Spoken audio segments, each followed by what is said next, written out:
네, 한 주 잘 보내고 계시죠? 네, 제가 이제 몇 주 전에 이제 제라속회 예배 때 이제 설교를 해달라는 말씀을 이렇게 문자를 받고요. 제가 속마음이 어땠냐면요. 말을 좀 할 수 있겠구나 생각했어요. 저희 아내가 없잖아요. 수아가 없잖아요. 그래서 집에서 그냥 가만히 침묵 가운데 있거든요.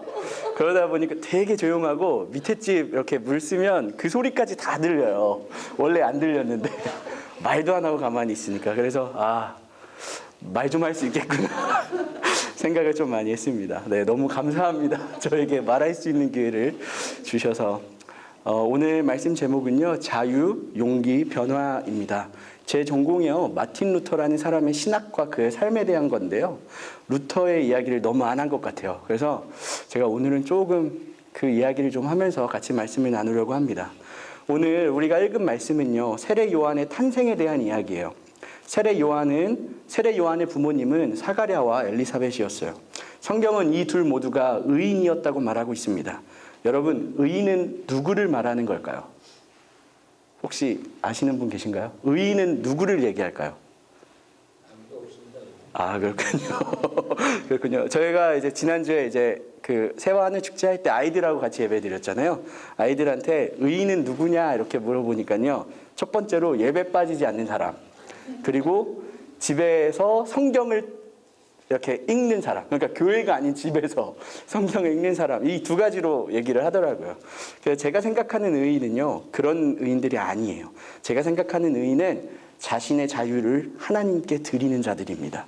마틴 루터가요, 1517년 10월 31일 95개조 방방문을요, 이제 마르티네즈 알버트 주교에게 편지를 보냅니다. 그리고 그 다음에 1518년에요, 두 가지 의로움이라는 책을 이렇게 글을 써요. 그리고 1520년에 그리스도인의 자유에 대하여라는 글을 씁니다. 이 두 책에서요, 마틴 루터의 의인에 대한 생각이 잘 드러납니다. 첫 번째로, 의로움 앞에서 인간은 언제나 수동적인 존재예요. 이 말을 좀 쉽게 이야기하면 인간은 스스로 의인이 될 수 없습니다. 하나님께서 먼저 찾아와 주시고 하나님의 의로움을 나눠주지 않는 이상 우리는 인간 스스로는 의인이 될 수 없다는 말이에요. 하나님은 자신의 의로움을 우리 안에 심어 주시고 그 다음에 우리를 의인이라고 이야기하십니다. 그러나 내 안에 있는 의로움은 그냥 가만히 있는 것이 아니라 두 번째 단계로 우리를 이끌어갑니다. 두 번째 단계는요, 하나님의 의로움이 내 삶을 이끌어가는 단계예요. 마틴 루터는 이 단계에서 뭐라고 설명하냐면요, 그리스도인은 모든 사람을 위하여 종이 될 수 있다라고 이야기를 해요. 모든 사람을 섬기는 의로움을 가지게 된다는 이야기입니다. 두 가지 단계를요, 한 번에 영어로 쉽게 얘기하는 게 있는데요. Freedom from sin and freedom for God. 죄로부터의 자유, 그리고 하나님을 위한 자유, 이렇게 이야기합니다. 많은 사람들이요, 죄로부터 자유를 얻는 게 의로움이라고 이해를 합니다. 그런데 이런 이해의 특징은 뭐냐면, 그리스도께서 내 삶에 영향을 주는 건 싫어요. 그냥 내 안에 있는 문제만 해결해 줬으면 좋겠다고 이야기해요. 여러분, 근데 우리는 이런 사람들을 의인이라고 이야기하지 않습니다. 의인은요, 하나님으로부터 받은 자유를 하나님을 위해서 하나님께 다시 한번 드리는 자들이에요. 우리가 사순절 기간 동안 요한계시록 말씀을 읽었잖아요. 여러분, 요한계시록에요, 이 장면을요, 정말 멋지게 설명해 놓고 있습니다. 요한계시록 4장에는요, 보좌 위에 앉으신 이를 향하여 24장로들과 내 생물이 영광과 존귀와 감사를 돌리는 장면이 나옵니다. 여러분, 그때 요한계시록 4장 10절, 저는 이 계시록 말씀 중에 이 말씀이 너무 좋은데요. 24장로들이 보좌에 앉으신 이 앞에 엎드려 세세토록 살아계시는 이에게 경배하고 자기의 관을 보좌 앞에 드리며. 여러분, 예수 믿는 우리는요, 면류관을 뭐라고 생각하나요? 여러분, 면류관은 뭐예요? 우리 신앙생활의 리워드잖아요. 우리의 보상이라고 생각하잖아요. 사도 바울이요, 디모데에게 마지막 편지를 쓰면서 생명의 면류관이 나를 위하여 예비되어 있다라고 얘기하잖아요. 그리고 우리 찬송가에서도요, 의의 면류관 내가 받아 쓰겠다라고 우리가 다짐을 하잖아요. 내 거야, 내 거. 이런 게 굉장히 강하단 말이에요. 그런데 오늘 제가 읽어드린 이 요한계시록 말씀에서는요, 그리스도의 현존 앞에서요, 우리의 리워드인 면류관조차 그리스도께 다시 드리는 장면이 나타나요. 여러분, 그리스도께서 진실로 우리 안에 계시다면요, 우리의 면류관, 그리스도께로부터 받은 그의 면류관, 우리의 면류관, 우리의 자유, 자연스럽게, 마땅히, 당연하게 그분께 드리게 될 것입니다. 여러분, 몇 달 전 아내랑 차를 타고요, 집에 가고 있었어요. 근데 아내가 저에게 물어보더라고요. 저한테 오빠라고 그러거든요. 오빠는 일주일 중에 어느 시간이 제일 행복해? 이렇게 물어봐요. 그래서 제가 당연히 생각도 안 하고 난 너랑 오빠랑 같이 있을 때가 제일 행복해, 이렇게 얘기했어요. 여러분, 저는 정답을 이야기했다고 생각해요. 여러분, 근데 저희 아내가요, 비웃으면서 얘기하는 거예요.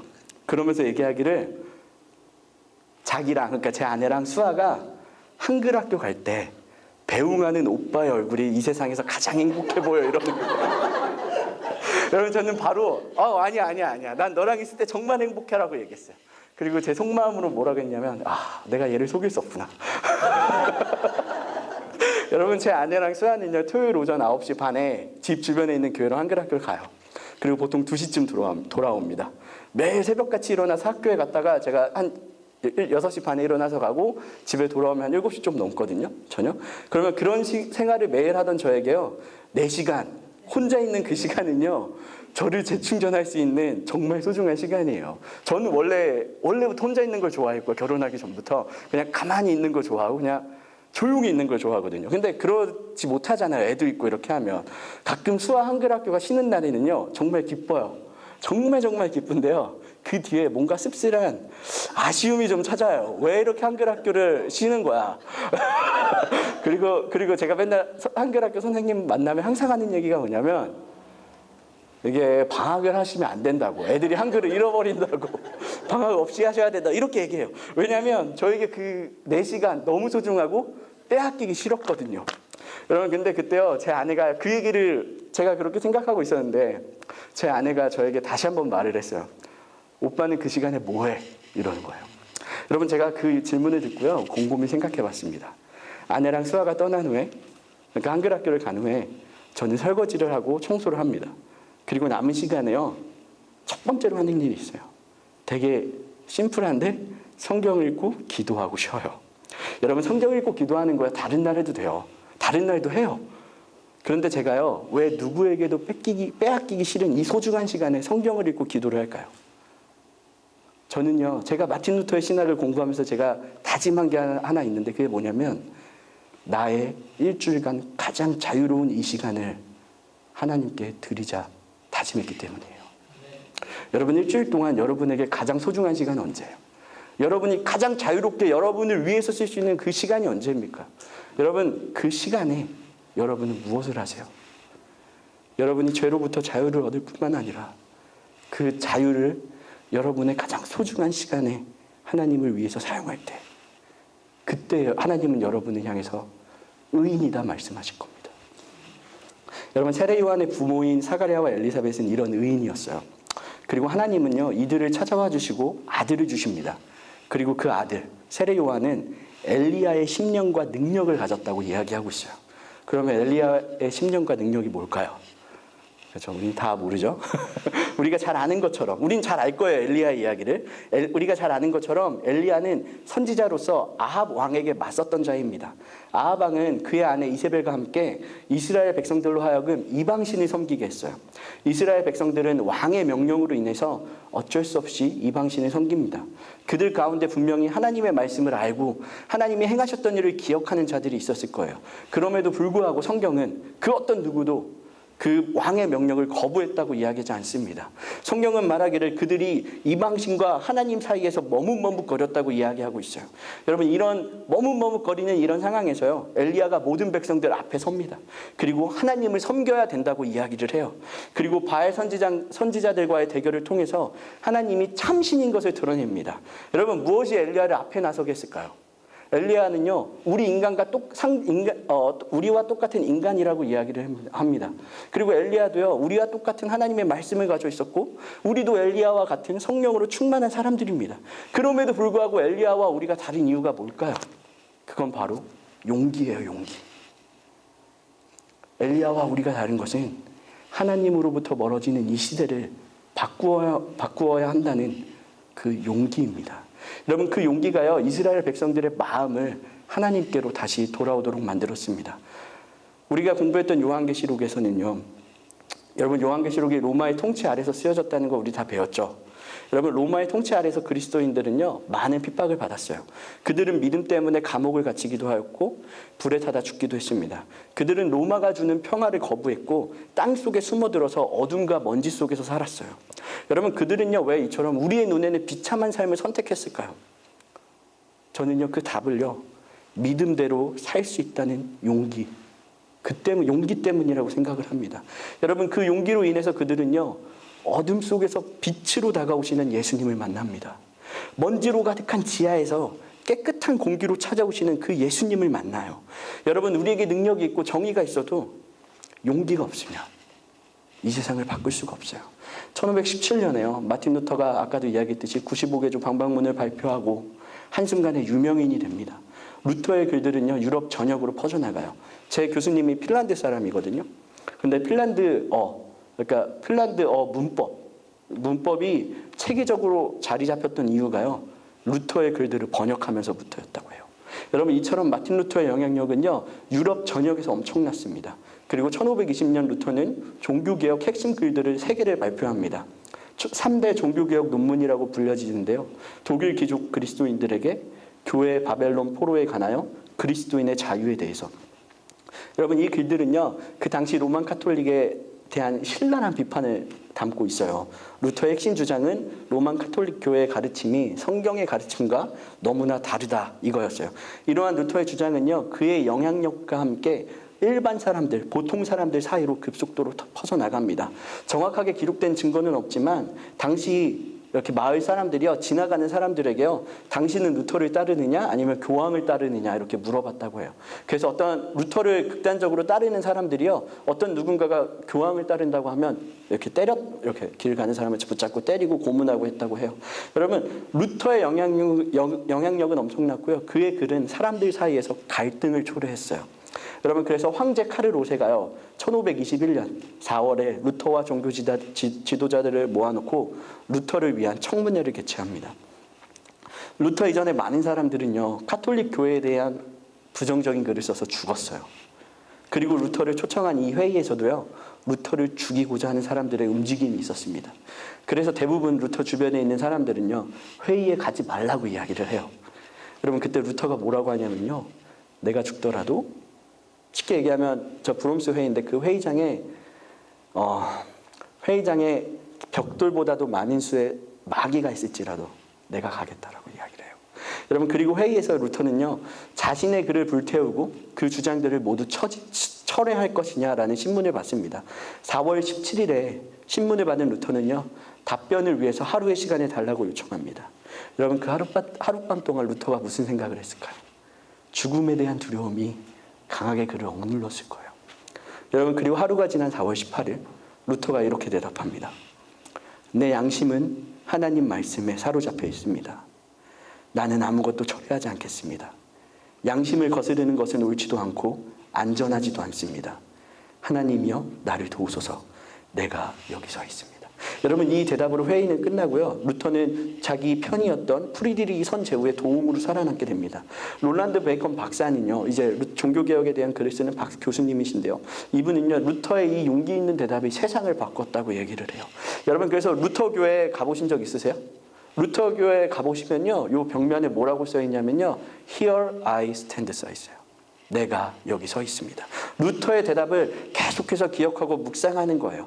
여러분 많은 루터교 신자들이요. 그 Here I stand를 보면서요. 뭘 묵상하냐? 세상을 바꾸었던 루터의 그 용기. 그걸 묵상하는 거예요. 여러분 엘리야도요. 아합 왕에 맞서는 용기가 있었고 로마 시대의 그리스도인들은 약했지만 우리의 눈에는 약해 보였지만 믿음을 지키는 용기가 있었어요. 그리고 루터도 그 용기로 교황과 교황 지지자들을 맞서서 싸웠습니다. 여러분 그리고 결과론적으로 그 용기가 세상을 바꾸었습니다. 여러분 주님 오실 것을 예비하는 그리스도인인 우리에게 무엇이 필요할까요?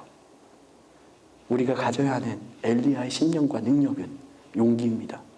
하나님의 말씀을 알고 하나님을 믿으며 살아가는 우리가 내가 있는 이 자리를 바꿀 수 있는 방법은 용기예요. 우리가 하나님을 향하여 용기를 낼 때 이 세상의 어둠은 빛을 보게 되고 정의롭지 못한 것을 정의롭지 못한 것들은 정의로움으로 돌아올 수 있게 될 것입니다. 여러분, 우리가 이 용기를 가질 때요, 우리가 읽은 성경 말씀 17절에는요, 아버지의 마음을 자식에게, 거스르는 자를 의인의 슬기에 돌아오게 하고 주를 위하여 세운 백성을 준비할 수 있게 하는 변화가 생긴다고 이야기합니다. 여러분, 이 변화에 대한 말씀은요, 말라기 4장 5절 6절에서 비롯되었어요. 말라기 4장 5절 6절은 말합니다. 보라, 여호와의 크고 두려운 날이 이르기 전에 내가 선지자 엘리야를 너희에게 보내리니 그가 아버지의 마음을 자녀에게로 돌이키게 하고 자녀의 마음을 그들의 아버지에게로 돌이키게 하리라. 여러분, 저는요, 오늘 말씀을 준비하면서요, 가장 이해가 안 됐던 부분이 바로 이 말씀이에요. 아버지의 마음을 자식에게 돌아오게 한다. 여러분, 우리가 부모로서 자식을 굉장히 많이 사랑하고 자식을 향해 있잖아요, 우리의 마음이. 근데 왜 아버지의 마음이 돌아올까? 라는 생각을 좀 했어요. 그래서 이렇게 연구하셨던 분들의 이렇게 글들을 찾아봤는데요. 제가 이제 히브리 문법을 제가 정확히는 잘 모르지만 어떤 분이 이런 설명을 해놓았어요. 히브리 문법에서는요, 어떤 하나를 강조하기 위해서 동일한 어구를 2번 사용한다고 합니다. 예를 들면 말라기 3장 7절이에요. 만군의 여호와가 이르노라, 너희 조상들의 날로부터 너희가 나의 규례를 떠나 지키지 아니하였도다. 그런즉 내게 돌아오라. 그리하면 나도 너희에게 돌아가리라. 돌아오라, 돌아오라. 이야기를 2번이나 이야기를 하세요. 하나님은요, 하나님의 백성을 떠나지 않으셨지만 백성들이 하나님께 돌아올 것을 강조하면서요, 성경은 2번을 같은 단어를 사용합니다. 이처럼 아버지의 마음은 자식에게 있는데 자식의 마음이 아버지께로 돌아와야 한다는 것을 강조하는 거예요, 오늘 말씀은요. 그러면 우리는 자식의 마음이 아버지께 왜 돌아와야 하는가? 이걸 알면 되잖아요. 이 사건은요, 탕자의 비유에 나타나고 있습니다. 아버지의 재산을 받아서 둘째 아들이 집을 나갔어요. 그리고 둘째 아들을 기다리는 아버지의 마음을 우리는 잘 알고 있습니다. 아들이 자신의 모든 재산을 탕진했지만, 그리고 저 멀리서 아버지의 종이 되기 위해서 걸어오는 저 아들을 보면서요, 저 멀리 아들의 모습이 보이자 아버지는 달려가 아들을 안고 입을 맞추었다고 성경은 말하고 있어요. 그리고 아버지가 굉장히 중요한 말을 하나 합니다. 내 아들이 죽었다가 다시 살아났다.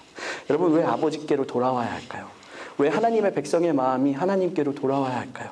왜 순종하지 않는 자들, 거스르는 자들이 순종하는 의인의 슬기에 돌아와야 할까요? 그들의 마음이 하나님께 돌아올 때 그때서야 살아날 수 있기 때문이에요. 여러분, 하나님과 우리 사이의 관계는 2가지라고 저는 생각합니다. 하나는 창조자와 피조물의 관계예요. 이 관계는요, 창조주를 믿지 않아도, 하나님을 고백하지 않아도, 우리가 신앙 고백하지 않고 기도하지 않고 성경 읽지 않더라도 변하지 않는 관계예요. 둘째 아들이 아버지의 집을 나갔어도 여전히 아버지와 아들이라는 사실은 변하지 않잖아요. 이것처럼 변하지 않는 관계가 하나 있어요. 그러나 2번째 관계는요, 교제라고 생각을 해요. 둘째 아들이 집을 나갔을 때 아버지와 아들의 교제는 끝이 났습니다. 그리고 성경은 그 상태를 죽었다고 이야기를 합니다. 그리고 아들이 다시 집으로 돌아와 아버지와의 교제를 다시 시작할 때 성경은 그 아들을 향해서 죽었다 살아났다고 이야기를 해요. 여러분, 우리가 하나님을 위하여 우리의 자유를 용기 있게 사용할 때 우리 주변에 나타나는 변화는 무엇이냐면, 하나님과의 교제가 끊어져서 죽었던 사람들이 우리를 통해 다시 한번 살아난다는 변화예요. 여러분, 오늘 말씀을 정리하겠습니다. 우리는 하나님으로부터 자유함을 얻었어요. 더 이상 죄와 악이 우리를 괴롭히지 못함은 하나님이 주신 자유함과 의로움 때문입니다. 그리고 동시에 우리에게는 우리의 자유를 하나님을 위해서 사용해야 할 책임이 있습니다. 우리가 우리의 자유를 하나님을 위해서 사용할 때 우리는 하나님 앞에 거룩하다 칭함을 받게 될 것이에요. 여러분, 그러나 우리가 하나님을 위하여 우리의 자유를 사용할 때 우리는 어려움에 처하게 될 것입니다. 왜냐하면 아직도 이 세상에는 어둠이 있고 정의롭지 못한 상황들이 우리 가운데 있기 때문이에요. 그러나 여러분, 용기를 내셔야 합니다. 우리는 어둠과 빛 가운데서 머뭇해서는 안 됩니다. 이 용기로 인하여 여러분은 세상이 변화되는 것을 보게 될 것입니다. 그럼 마지막으로 제가 성경 전체에서요, 가장 좋아하는 말씀이에요. 저희가 원래 잘 안 알려드리는데 잘 말 안 하거든요. 그러는데 오늘 제가 말씀드리겠습니다. 미가 3장 8절이에요. 오직 나는 여호와의 영으로 말미암아 능력과 정의와 용기로 충만해져서 야곱의 허물과 이스라엘의 죄를 그들에게 보이리라. 여러분, 우리에게 큰 능력이 있고 정의가 있을지라도 용기가 없다면 우리는 주님께서 다시 오시는 그 길을 예비할 수 없을 것입니다. 여러분, 용기 있는 그리스도인들이 되시기를 바랍니다. 기도하겠습니다. 하나님, 우리의 눈을 열어 이 세상의 어둠과 부정의함을 보게 하여 주시옵소서. 우리를 그 어둠의 빛을 정의롭지 못함에 정의를 가져오도록 사용하여 주시옵소서. 그리스도인으로 하나님의 정의와 말씀을 위하여 살아갈 수 있는 용기를 주시옵소서. 용기 있는 우리의 삶을 통하여 우리가 우리의 삶의 자리에서 변화를 맛볼 수 있도록 인도하여 주시옵소서. 예수님의 이름으로 기도합니다.